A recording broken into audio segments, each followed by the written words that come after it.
آپ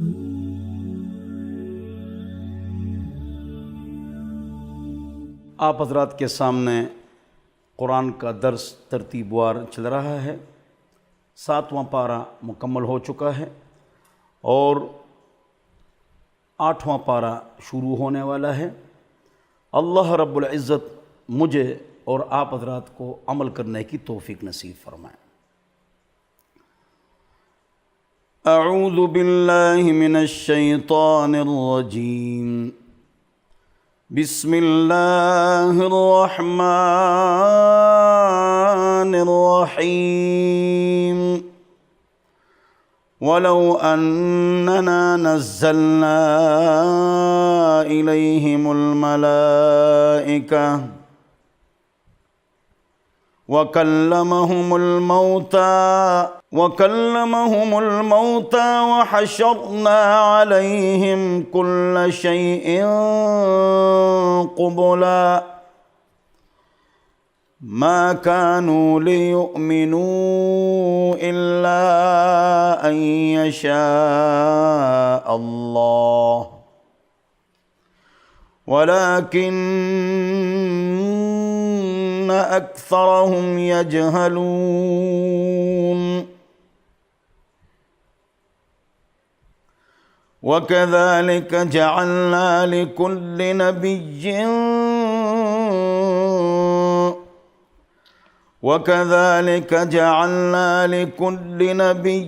عَدُوًّا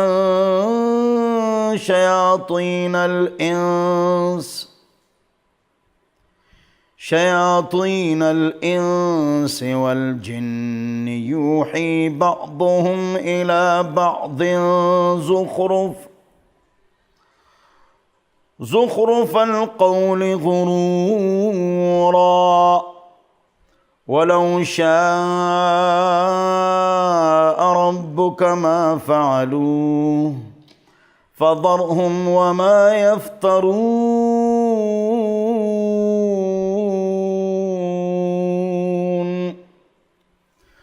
وَلِتَصْغَىٰ إِلَيْهِ أَفْئِدَةُ الَّذِينَ لَا يُؤْمِنُونَ بِالْآخِرَةِ وَلِيَرْضَوْهُ وَلِيَقْتَرِفُوا مَا هُمْ مُقْتَرِفُونَ۔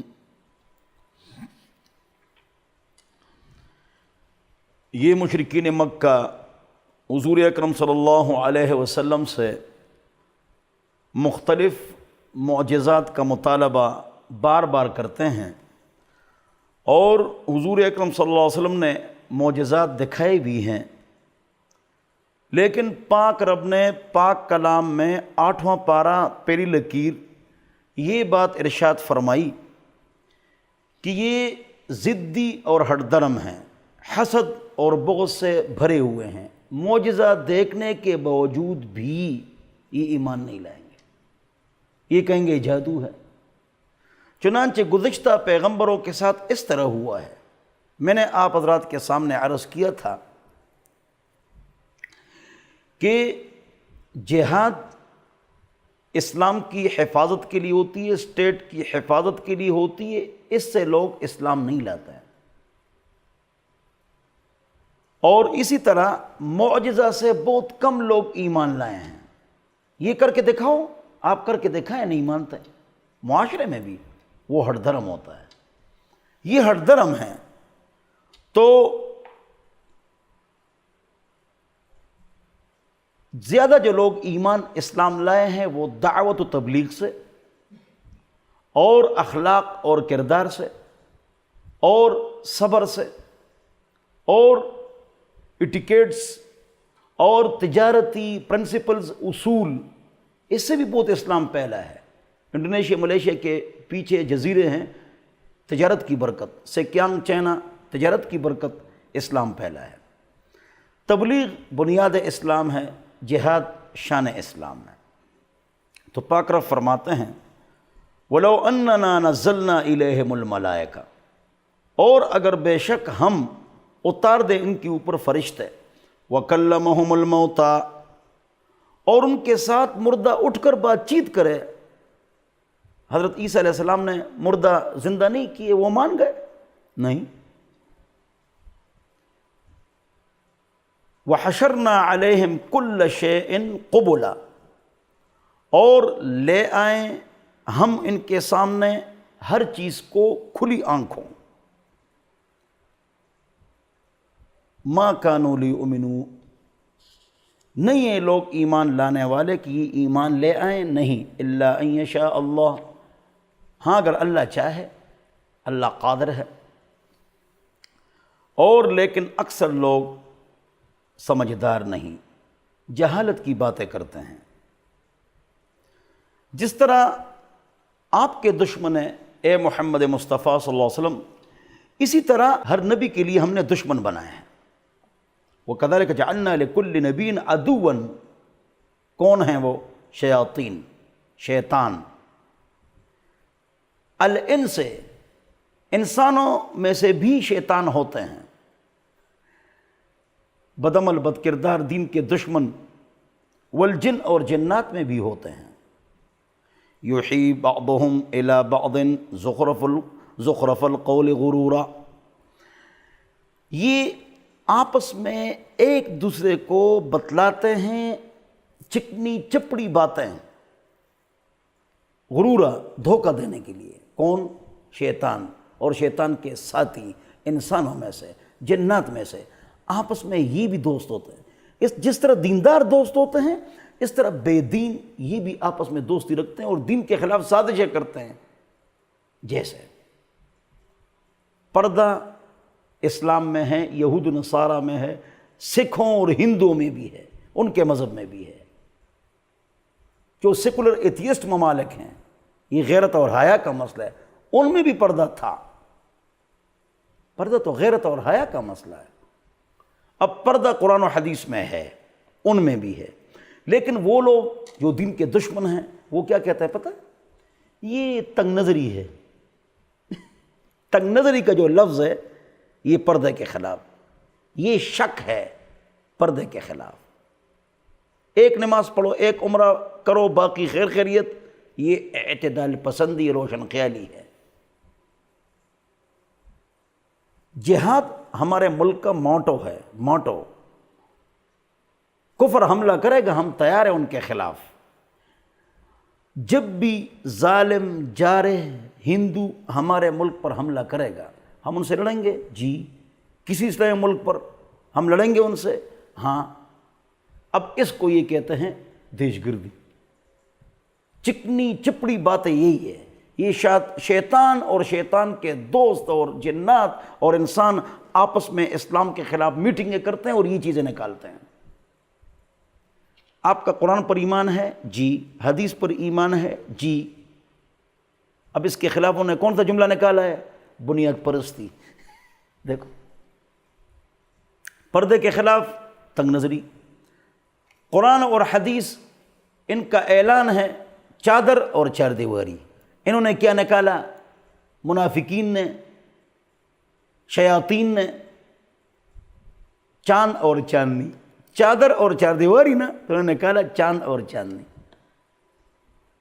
اسلام کے خلاف سازشیں، جہاد کے خلاف لفظ دیش گردی. کبھی نماز پڑھ لی، اعتدال پسندی اور روشن خیالی. پردہ تنگ نظری اور شکی مزاج لوگوں کا کام ہے. یہ کافر کہتے ہیں، منافق کہتے ہیں، شیاطین کہتے ہیں، بے دین کہتے ہیں. یہ اللہ فرما رہا ہے کہ ایسی باتیں نکالتے ہیں ایک دوسرے سے مشورے کر کر کر کر کہ اسلام کو خراب کریں. آپ کو قرآن حدیث پر عمل ہے؟ جی. آپ بنیاد پرست ہیں. ہماری بنیاد ہے نا، ہماری روحانی بھی بنیاد ہے، جسمانی بھی ہے. روحانی قرآن و حدیث ہے. آپ کی کون سی بنیاد ہے؟ ہماری جسمانی بنیاد بھی ہے. ہمارا فادر بھی ہے اور مدر بھی ہے، باپ بھی ہیں، ماں بھی ہیں، دو گواہ بھی ہیں، ہمارے بہن بھائی، چچا ماموں، کزن سسر ساس، بہو داماد، پھوپھی خالہ، چچی ممانی، یہ بھی ہے. رشی اور چینا کی نہیں ہے. کیوں؟ وہ ان رشتوں کو مانتے نہیں ہیں. تو ہماری بنیاد موجود ہے، باپ بھی ہے، ماں بھی ہے، یہ افراد بھی ہے. تمہاری بنیاد نہیں ہے. تمہارا مدر ڈے تو ہے لیکن فادر ڈے تو نہیں ہے. کیوں؟ فادر کہاں ہے؟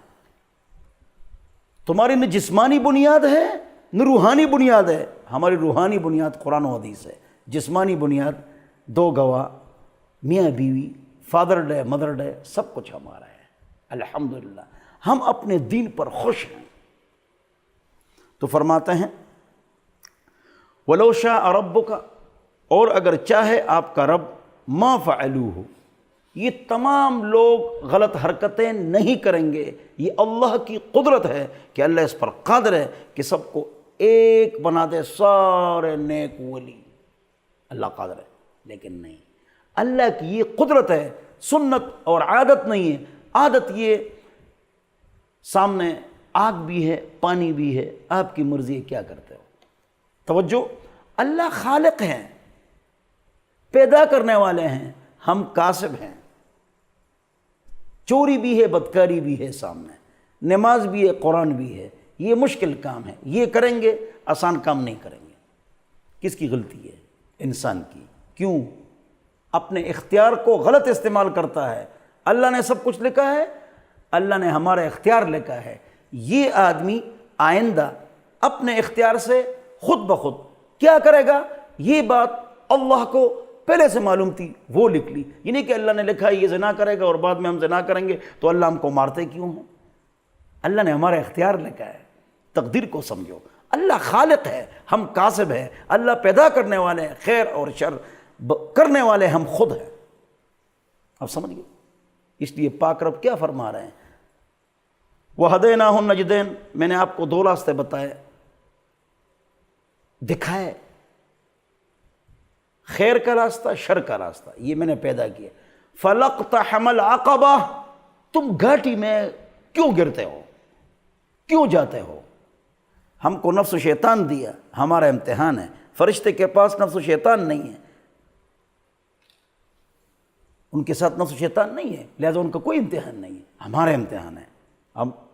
اب ہم اپنی قوت، طاقت اور اختیار اور توفیق کو کس طرح استعمال کرتے ہیں. لوگ باتوں کو سمجھتے بھی نہیں ہیں، اس لیے پریشان ہو جاتے ہیں. میں نے آپ کو تقدیر کی بات بتا دی، لکھت کی بات بتا دی. اللہ ہی سب کچھ کرنے والے ہیں، اس کا مطلب یہ ہے کہ اللہ ہی سب چیزوں کا خالق ہے. یہ مطلب ہے. کاسب ہم ہیں، کرنے والے ہم ہیں، اللہ سب کچھ کرتے ہیں، اللہ کا پورا نظام ہے. اس کا مطلب یہی جو میں نے بتایا، خالق کاسب ہم ہیں. یہ میں نے آپ کو یہ عقیدے کا مسئلہ سمجھایا. ایک اور بات سنو مزیدار. ایک آدمی آیا نماز کے لیے، ایک نہیں آیا. یہ نماز پڑھ کے ادھر چلا گیا. توجہ، یار نماز کے لیے کیوں نہیں آیا؟ کہ بس دعا کرو اللہ توفیق دے دے. ہم بھی کہتے ہیں اللہ نے توفیق دی تو ہم نے نماز پڑھی، اللہ نے توفیق دی تو ہم نے نماز پڑھی. یہ جملہ بتلا رہا ہے اور وہ بھی کہہ رہا ہے کہ دعا کرو مجھے توفیق مل جائے. تو پھر تو اللہ نے توفیق نہیں دی، تو پھر اللہ اس کی پٹائی کیوں کرتا ہے؟ جواب غور سے سنو. توفیق کیا چیز ہے؟ کیا چیز ہے توفیق؟ توفیق یہ ہے سلامت الاعضاء والاسباب والاوقات. اسباب صحیح ہے، حالات صحیح ہے، واقعات صحیح ہے، آپ کی دشمنی نہیں ہے، پانی ہے، مسجد ہے، جگہ ہے، سب کچھ میسر ہے. یہ توفیق ہے. یہ جو جس نے نماز پڑھ لی اس کو بھی توفیق ہے، جس نے نماز نہیں پڑھی اس کو توفیق حاصل ہے. آ جائے نا. وہ جھوٹ بولتا ہے، دعا کرو اللہ مجھے توفیق دے. توفیق تو ہے نا، آ جاؤ نا. پانی ہے، حالات ٹھیک ہے، چل سکتے ہو. اب سمجھ گئے؟ اب آگے سنو. ہم یہ کیوں کہتے ہیں؟ توجہ، یا اللہ ہم کچھ نہیں، آپ کی توفیق ہے. اب اس کا مطلب بھی سمجھو.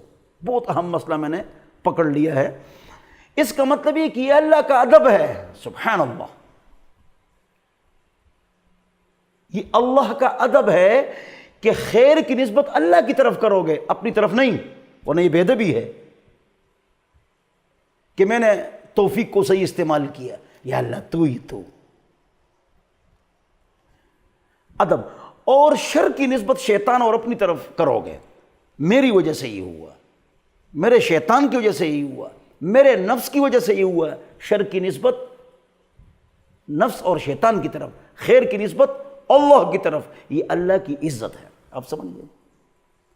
اللہ نے اس کو ہدایت دے دی، اس کو نہیں دی، تو جہنم میں کیوں ڈالتا ہے؟ جواب، اس کا مطلب یہ کہ اللہ ہدایت اس کو دیتا ہے جس میں طلب اور عاجزی ہو۔ جس میں طلب اور عاجزی ہوگی اللہ اس کو ہدایت دے گا۔ جو متکبر ہوگا، نہ طلب ہے نہ عاجزی، اللہ اس کو ہدایت نہیں دیتا ہے، یضل، اللہ اس کو گمراہ کرتا ہے۔ اللہ نے ان کے دلوں پر مہر لگا دی، ختم اللہ علی قلوبہم۔ جب اللہ نے مہر لگا لی ان کے دلوں پر تو ان سے گلہ کیوں؟ جواب بہت اہم موضوع ہے، غور سے سنو۔ اس کا جواب یہ ہے کہ ان الذین کفروا، بے شک انہوں نے کفر کو اختیار کر لیا، اس کے بعد ختم اللہ علی قلوبہم، اشکال ختم ہو۔ بل طبع اللہ علیہا، اللہ نے ان کے دلوں پر مہر لگا لی، تو اللہ نے لگائی نا دلوں پر مہر، تو وہ عذاب کیوں کھائیں گے؟ نہیں، بے کفرہم، آگے پڑھو نا، کہ انہیں کفر کو اپنے اختیار سے اختیار کر لیا تو اللہ نے مہر لگا لی، تو غلطی ان کی ہے۔ اب سمجھ، اللہ خالق ہے، ہم کاسب ہیں۔ تقدیر کا کیا مطلب ہے؟ میں نے سب کچھ آپ کو سمجھا دیا ہے۔ توفیق کیا ہے وہ بھی میں نے سمجھا دیا، لیکن جب بات چیت کرو گے تو خیر کی نسبت اللہ کی طرف، اپنے طرف نہیں، شر کی نسبت اپنے طرف اور شیطان کی طرف۔ اللہ ہم سب کو سمجھ عطا فرمائے۔ وآخر دعوانا الحمدللہ رب العالمین۔